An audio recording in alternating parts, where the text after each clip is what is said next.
네, 제가 기도학교를 섬겼는데요. 한 집사님과 식사를 하면서 대화를 나눈 적이 있었습니다.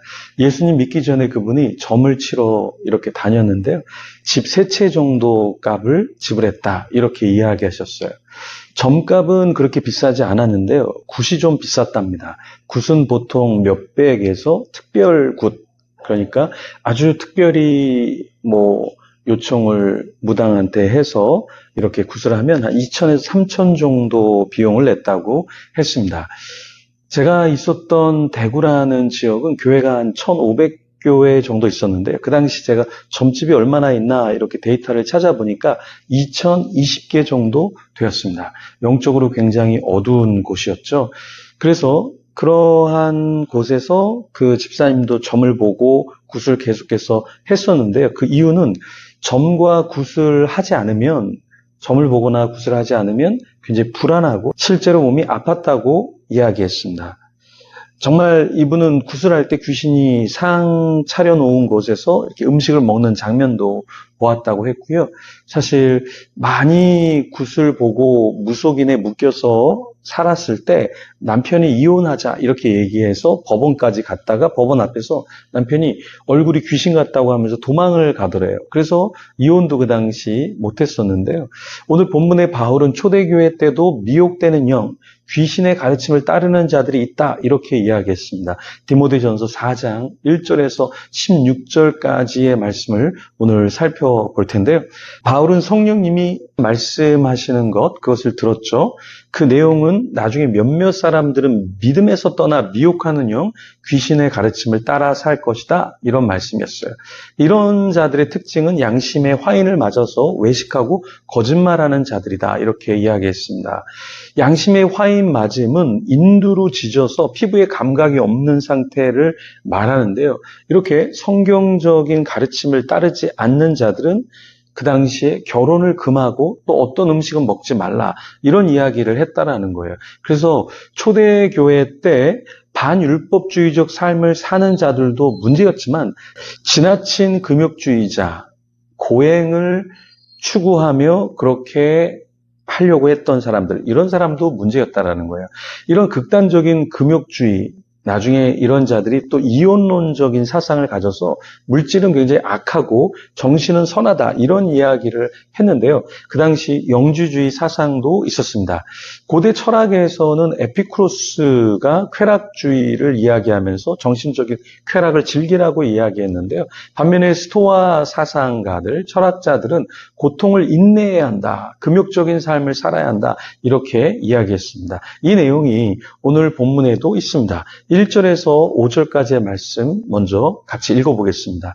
그러나 성령이 밝히 말씀하시기를 후일에 어떤 사람들이 믿음에서 떠나 미혹하는 영과 귀신의 가르침을 따르리라 하셨으니 자기 양심이 화인을 맞아서 외식함으로 거짓말하는 자들이라.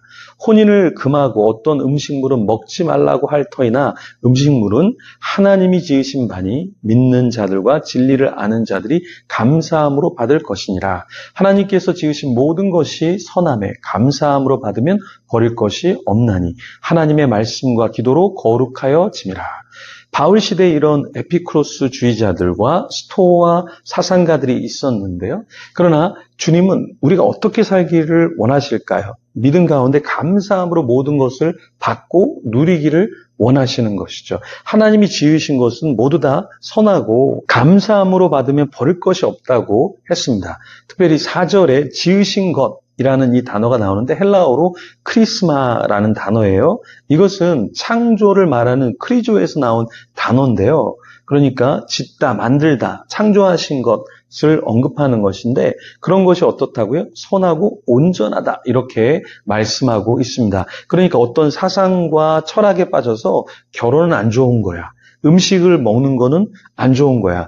이렇게 이야기하는 것도 잘못됐다라는 거예요. 우리가 말씀과 기도로 지체들을 깨우되 이러한 세상의 철학과 사조에 빠지지 않게도 우리는 해야 한다라는 거예요. 그러니까 망령되고 허탄한 신화를 버려야 된다. 그리고 경건에 이르도록 자신을 연단해야 한다. 이런 것은 진리이지만 무조건 이것은 안 좋고 무조건 이것은 저속하고 세속적이다. 이런 것은 조심해야 한다라는 거예요. 그래서 6절에서 8절에 바울이 이렇게 이야기합니다. 내가 이것으로 형제를 깨우치면 그리스도 예수의 좋은 일꾼이 되어 믿음의 말씀과 내가 따르는 좋은 교훈으로 양육을 받으리라.